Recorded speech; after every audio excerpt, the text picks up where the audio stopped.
વાસ્તુશાસ્ત્રની ધ્યાનમાં રાખવા જેવી બાબતો. નંબર 1 છે પ્રવેશ દ્વાર. ઘરની મુખ્ય પ્રવેશ દ્વારની દિશા ખૂબ જ મહત્વપૂર્ણ છે. તે ઘરના સંપૂર્ણ ઉર્જા પર પ્રભાવ પાડે છે. વાસ્તુશાસ્ત્ર મુજબ મુખ્ય પ્રવેશ દ્વાર ઉત્તર અથવા તો પૂર્વ દિશામાં હોવું જોઈએ. આ દિશાઓ સૂર્યથી આવતી પ્રકાશ અને ઉર્જાને ઘરમાં લાવે છે, જેનાથી ઘરમાં રહેતા લોકોમાં ધીમે ધીમે સકારાત્મક ઉર્જા પ્રવેશવા લાગે છે. ઉપરાંત દક્ષિણ દિશામાં પ્રવેશ દ્વાર અપશુકન માનવામાં આવે છે. નંબર 2 શયન કક્ષ. મુખ્ય શયન કક્ષ એટલે કે માસ્ટર બેડરૂમ દક્ષિણ પશ્ચિમ દિશામાં હોવો જોઈએ. આ દિશા સ્થિરતા અને મજબૂતાઈ માટે જાણીતું છે, જેનાથી પરિવારમાં સમૃદ્ધિ અને તમારું આરોગ્ય મજબૂત રહે છે. શયન કક્ષમાં પલંગનું માથું દક્ષિણ તરફ રાખવું શ્રેષ્ઠ માનવામાં આવે છે, જેથી સૂતી વખતે દક્ષિણ તરફ માથું રહે. વાસ્તુશાસ્ત્રમાં માનવામાં આવે છે કે દક્ષિણ દિશામાં માથું રાખવાથી શારીરિક આરોગ્ય અને માનસિક શાંતિ મળે છે. તેથી તમારે તમારું સૂવા સમયે માથું હંમેશા દક્ષિણ દિશામાં રાખીને જ સૂવું જોઈએ. નંબર 3 છે રસોડું. ઘરના રાંધણગૃહ એટલે કે રસોડાને આગ્નેય દિશા એટલે કે સાઉથ ઈસ્ટમાં રાખવું શ્રેષ્ઠ માનવામાં આવે છે, કારણ કે આ દિશા અગ્નિ તત્વ સાથે સંકળાયેલી છે. આ દિશામાં રાંધણગૃહ હોવાથી સકારાત્મક ઉર્જા રહે છે અને ઘરના લોકોને પણ તેની સકારાત્મક અસર થાય છે. ચૂલા અને રસોઈની સજાવટ એવી રીતે હોવી જોઈએ કે રસોઈ બનાવતી વ્યક્તિનું મુખ હંમેશા પૂર્વ દિશામાં રહે, જેથી રસોડા એટલે કે રાંધણગૃહમાં પણ સકારાત્મકતાનું પ્રમાણ વધે. નંબર 4 છે પૂજા રૂમ. મિત્રો, પૂજા રૂમ કે ઘરના મંદિર સ્થાન માટે ઈશાન દિશા એટલે કે ઉત્તર પૂર્વ દિશા શ્રેષ્ઠ માનવામાં આવે છે. આ દિશા ધાર્મિક અને આધ્યાત્મિક ઉર્જાઓ સાથે જોડાયેલી હોય છે.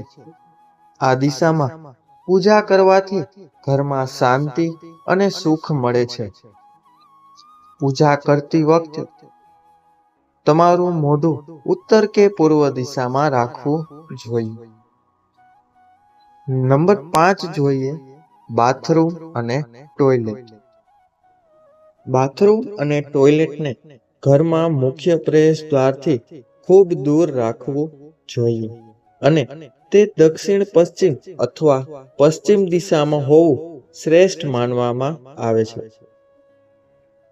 આ દિશામાં બાથરૂમ અને ટોયલેટ રાખવાથી સકારાત્મક ઉર્જાનો નાશ ખૂબ જ ઓછો થાય છે.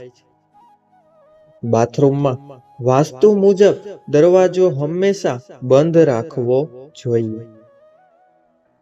ત્યારબાદ આગળ જોઈએ નંબર 6 લિવિંગ રૂમ.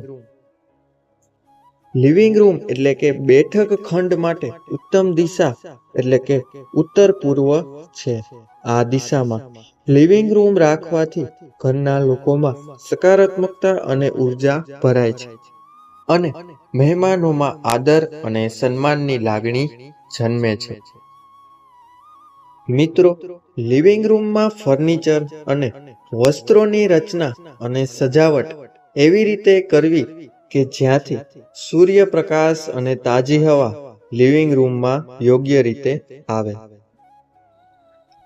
ત્યારબાદ આગળ જોઈએ મિત્રો નંબર 7. નંબર 7 છે આકાર અને આકારણ. ઘરની રચના અને મકાનની જગ્યાનો આકાર ચોરસ અથવા તો આયતકોર હોવો એ શ્રેષ્ઠ માનવામાં આવે છે. જો મિત્રો આકાર અનુકૂળ ન હોય તો ઉર્જા પ્રવાહને ખલેલ પહોંચે છે અને તે નકારાત્મક અસર પણ પાડે છે. ગોળ અથવા ત્રિકોણાકાર મકાનના આકારોને ટાળવું જોઈએ, કારણ કે તેમાંથી નકારાત્મક ઉર્જા પ્રવાહિત થવા લાગે છે. જેના લીધે તમારા ઘરમાંથી સકારાત્મક ઉર્જાનું પ્રમાણ ધીમે ધીમે ઓછું થઈ જાય છે. નંબર 8, સૂર્યપ્રકાશ અને હવા.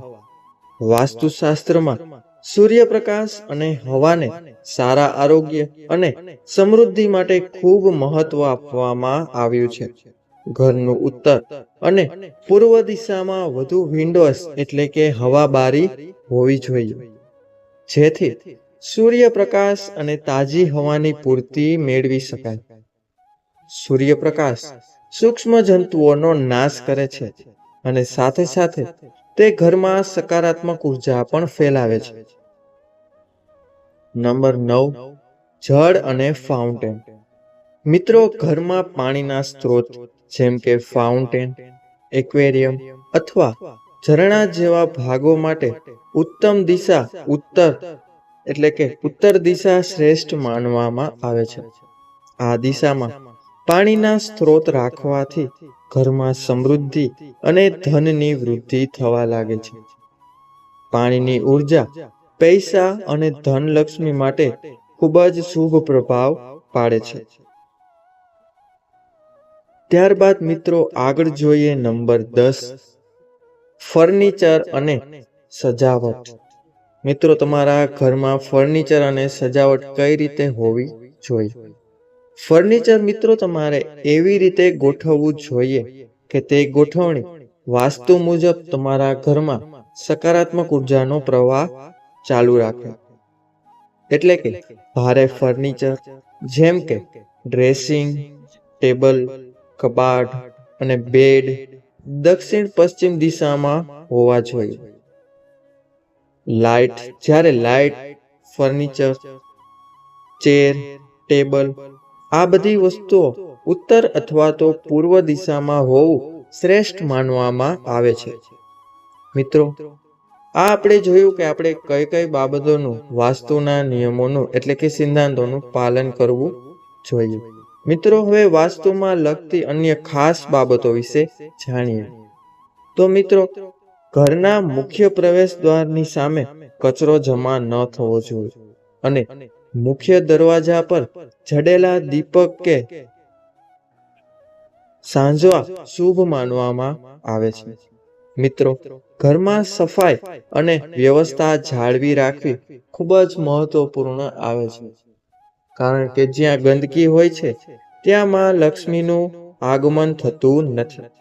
ગંદકી અથવા અસ્થિરતા સાથે ઘરમાં નકારાત્મક ઉર્જાને પણ આકર્ષી શકે છે. મકાનના કોઈ પણ ખૂણામાં ખુલ્લું ન રાખવું જોઈએ, કેમ કે ખૂણાઓમાં ઉર્જા સ્થગિત થાય છે. ત્યાં વાસ્તુ પ્રમાણે કોઈ પણ વસ્તુ તમે રાખી શકો છો. હવે મિત્રો જોઈએ કે વાસ્તુના નિયમ એટલે કે વાસ્તુશાસ્ત્રના નિયમોનું પાલન કરવાથી તમને કયા કયા ફાયદા થાય છે. વાસ્તુના નિયમોનું પાલન કરવાથી ઘરમાં શાંતિ, સમૃદ્ધિ અને આરોગ્ય મળી શકે છે. સાથે સાથે તે માનસિક શાંતિ અને તમારા જીવનમાં ઉત્સાહ લાવવા માટે પણ મદદરૂપ થાય છે. ઘરના લોકો વચ્ચે સકારાત્મક સંબંધી અને પરિવર્તન લાવે છે. તો મિત્રો, વાસ્તુશાસ્ત્રનો મુખ્ય ઉદ્દેશ ઘરના માળખા એટલે કે ઘરનું આવરણ, ઘરનું બંધારણ અને ઉપયોગને સજ્જ બનાવવાનો છે, જેનાથી તમારા જીવનમાં અને તમારા ઘરમાં સકારાત્મક ઉર્જાનો પ્રવાહ સુનિશ્ચિત કરી શકાય અને તમારું જીવન ખુશાલી સાથે આગળ વધવા લાગે અને તમને લાગેલા વાસ્તુ દોષોથી પણ બચી શકો છો. તો મિત્રો, જો આ વિડીયો, આ નિયમો, વાસ્તુશાસ્ત્રના સિદ્ધાંતો તમને પસંદ આવ્યા હોય તો કોમેન્ટ બોક્સમાં અમને તમારી રાય અવશ્ય જણાવજો. ઉપરાંત આ વિડીયો તમને પસંદ આવ્યો તો વિડીયોને લાઈક અવશ્ય કરજો અને જો તમે હજુ સુધી અમારી ચેનલમાં સબસ્ક્રાઇબ નથી કરી તો ચેનલને અત્યારે જ સબસ્ક્રાઇબ કરો. તો મિત્રો, હવે મળીશું નવા વિડીયો સાથે. ત્યાં સુધી બધાને હર હર મહાદેવ.